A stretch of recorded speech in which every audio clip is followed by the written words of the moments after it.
අපි මේ වීඩියෝ එකේ ඉන්ටීරියර් ඩිසයින් සීක්‍රට්ස් ගැන කතා කරන්න කලින් ඔයාගේ ඉන්ටීරියර් ඩිසයින් ටේස්ට් එක පොඩ්ඩක් ටෙස්ට් කරලා බලමු.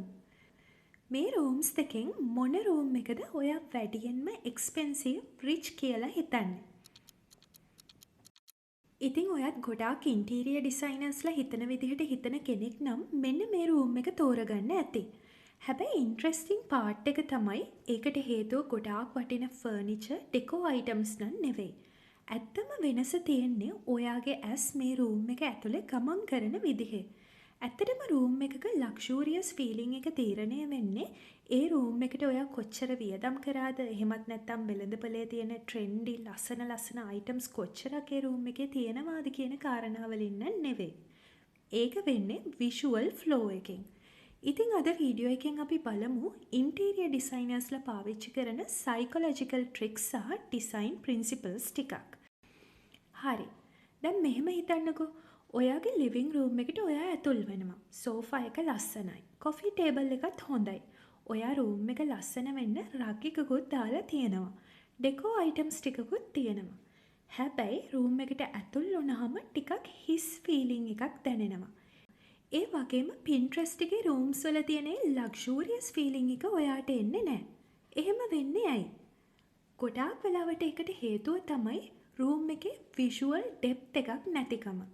එහෙමත් නැත්නම් රූම් එකේ දෘෂ්ටි ගැඹුර අපිට දැනෙන්නේ නැති එක. අපි රූම් එකක් ඩිසයින් කරනකොට ගොඩාක් වෙලාවට හිතන්නේ ලොකු ෆර්නිචර් අයිටම්ස් ගැන. ඒ කියන්නේ සෝෆා එක, මීඩියා කන්සෝල් එක, කොෆි ටේබල් එක වගේ. ගොඩාක් ප්‍රධාන ෆර්නිචර් අයිටම්ස් ඔක්කොම එකම හයිට් ලෙවල් එක තමයි තියෙන්නේ. ඒ කියන්නේ පොළවෙන් පටන් අරගෙන ඔයාගේ ෆර්නිචර් අඩි 2.5 වගේ උසකින් ඉවර වෙනවා. ඒ නිසා රූම් එකට ඇතුල් වෙන කෙනෙක්ගේ ඇස් එකම තිරස් තලයේ තමයි ගමන් කරන්නේ. එහෙම ඉක්මනටම ගමන් කරලා නතර වෙනවා. රූම් එකේ ඊට උඩින් බලන්න යාට කිසිම හේතුවක් නැහැ. රූම් එකේ කෝනස් වලට නැත්නම් මුළු වලට යන්න විෂුවල් පාත් එකක් නැහැ. එහෙමත් නැත්නම් ඒ දිහා බලන්න කිසිම හේතුවක් නැහැ. මේ නිසා රූම් එකේ ඩෙප්ත් එකක් අපිට දැනෙන්නේ නැහැ. ඉතින් අපේ මොළය තප්පර කීපයක් ඇතුළත ඉබේම තීරණය කරනවා මේ රූම් එක නම් ඉතාම සාමාන්‍යයි, ෆ්ලැට්, ඒ වගේම විෂුවලි කිසිම ඉන්ට්‍රස්ට් එකක් නැහැ කියලා. ඉන්ටීරියර් ඩිසයිනින් වලදී මේකට කියන්නේ ඩෝල් හවුස් ඉෆෙක්ට් කියලා.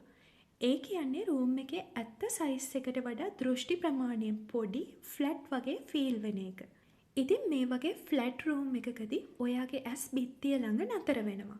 එහෙම වුණාම සීලිං එක ගොඩාක් පහත්, ඒ වගේම බිත්තිත් එකිනෙකට ගොඩාක් ළඟයි වගේ රූම් එක පොඩි වගේ තමයි අපේ මොළයේ ඉන්ටර්ප්‍රිට් කරන්නේ. හැබැයි ඩිසයිනර් ලුකින් රූම් එකකදී ඇස් එක තැනකින් තවත් තැනකට ස්මූත්ලි විවිධ මාර්ගයන් ඔස්සේ ට්‍රැවල් කරනවා. ඒ ෆ්ලෝ එක තමයි රූම් එකට ඩෙප්ත් එක, රිච්නස් එක සහ ලක්ෂූරියස් ෆීලිං එකක් ගෙනල්ලා දෙන්නේ. මොකද රූම් එකක ලස්සන තීරණය වෙන්නේ ඇස් ඒ තුල ගමන් කරන විදිහ අනුව. ඉතින් දැන් අපිට තියෙන ප්‍රශ්නේ තමයි අපිට මේ විෂුවල් ෆ්ලෝ එක ප්‍රායෝගිකව නිර්මාණය කරගන්නේ කොහොමද කියන එක. පිළිතුර ඊටාම සරලයි. රූම් එක පුරාම ඩිෆරන්ට් හයිට්ස් වලින් විෂුවල් පොයින්ට්ස් අපි හදාගන්න ඕනේ. ඒ කියන්නේ ලෝ හයිට් එකේ, මීඩියම් හයිට් එකේ, හයි හයිට් එකේ. ඔයාගේ ඇස් එකම ස්ට්‍රේට් ලයින් එක යන එක නතර කරලා රූම් එක පුරාම මූව් කරන්න ඕනේ. එතකොට රූම් එක ෂණිකවම ලොකුයි වගේම ඩයිනමික් වගේම සහ ගොඩක් එක්ස්පෙන්සිව් වගේ ෆීල් වෙන්න පටන් ගන්නවා. මේකට හරිම ලේසි ට්‍රික් එකක් තමයි කර්ටන්ස්. ගොඩාක් අය කර්ටන්ස් දාන්නේ වින්ඩෝ ෆ්‍රේම් එක ඉවර වෙන තැනින්. ඒ කියන්නේ ජනෙල් උඩින් ඉවර වෙන තැන ඉඳලා. හැබැයි ඩිසයිනර් හෝම්ස් වලදී එහෙම කරන්නේ නැහැ. අපි භාවිතා කරන්න පුළුවන් හොඳම විසඳුම තමයි කර්ටන් රොඩ් එක සීලිං එකට හැකි තරම් ළඟින් දාන එක. ඒ වගේම කර්ටන්ස් ෆ්ලෝ එක ටච් වෙන තරම් දිගට දාන්න ඕනේ. මේකෙන් වෙන්නේ ඔයාගේ ඇස් ස්වාභාවිකවම රූම් එකේ උඩට ගමන් කරන එක. ඒකෙන් වෙන්නේ සීලිං එක අපිට උසයි වගේ ෆීල් වෙනවා. රූම් එක ලොකුයි වගේ තේරෙනවා. ඒ වගේම ස්පේස් එක එලිගන්ට් වගේ දැනෙනවා. රූම් එකට විෂුවල් ඉන්ට්‍රස්ට් එක්කත් එකතු කරන්න පුළුවන් තවත් දෙයක් තමයි ටෝල් එලිමන්ට්ස් නැත්නම් උස දේවල්.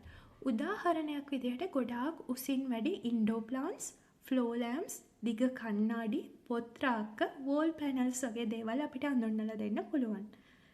ඉතින් ඔයාලා ගොඩාක් දෙනෙක් අහලා ඇති vertical stripes. ඒ කියන්නේ සිරස් ඉරි තියෙන ඇඳුම් ඇඳලා ඉන්න කෙනෙක්ව ටිකක් උසට පේනවා කියලා.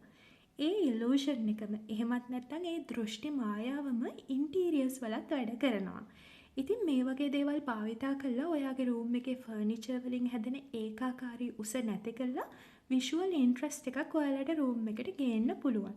තව ගොඩාක් දෙනෙක් කරන මිස්ටේක් එකක් තමයි හැම ෆර්නිචර් එකක්ම බිත්තියට හේතු කරන එක.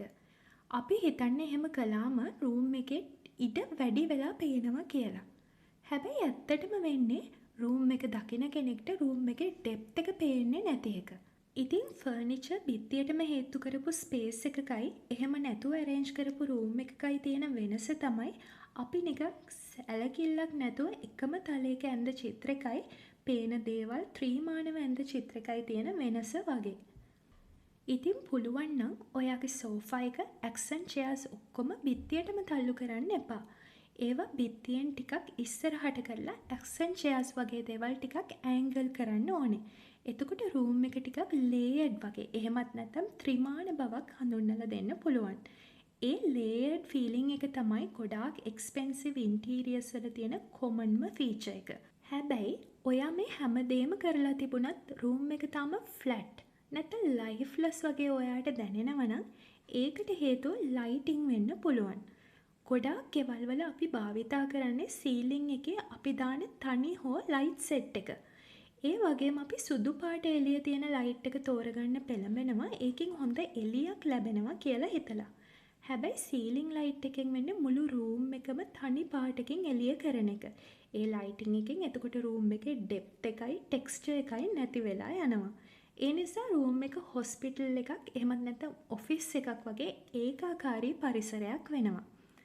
ලක්ෂරි ඉන්ටීරියර්ස් වල ගොඩාක් ලයිටිං තියෙන රූම් එක එළිය කරන්න විතරක් නෙවෙයි මූඩ් එක හදන්න. ඒ නිසා ඩිසයිනර් හෝම්ස් වල එක ලයිට් සෝස් එකක් වෙනකොට ලයිට් සෝසස් ගොඩාක් පාවිච්චි කරනවා. උදාහරණයක් විදිහට floor lamps, table lamps, wall lights, pendant lights වගේ භාවිතා කරනවා ලස්සන මූඩ් එකක් ඉන්ට්‍රොඩියුස් කරන්න. ඒ වගේම රූම් එකේ විවිධ කෝනර්ස් වල එක එක moods එකෙන් ක්‍රියේට් කරන්න පුළුවන්. වෝම් ලයිටිං එකත් එක්ක ඔයාගේ ස්පේස් එක ෂණිකවම ඉතාම සාමකාමී සංසුන් පරිසරයක් බවට ඔයාට පත් කරන්න පුළුවන්. ඉතින් අපි මනුෂ්‍යයෝ විදිහට ස්වාභාවිකවම උණුසුම් හිරු එළියට සමාන ලයිට් වලට තමයි කැමති. මොකද සන්සෙට් ලයිට් එක, candle light, golden hour light මේ හැමදේම උණුසුම්. එහෙමත් නැත්නම් හරිම ප්‍රියජනකයි අපිට. ඒ නිසා අපි මිනිස්සු විදිහට ගොඩාක් වෝම් ලයිටිං තියෙන රූම්ස් වලට තමයි කැමති. ඒකෙන් අපිට ඊටාම සංසුන් සුව පහසු ෆීලිං එකක් ඉබේම දැනෙනවා.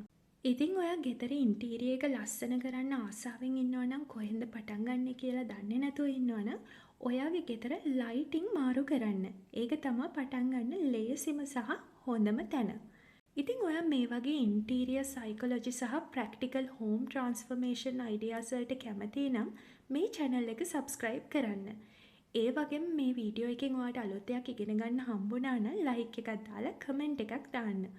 එහෙනම් අපි ඉදිරි වීඩියෝස් වලින් තව දේවල් කතා කරමු.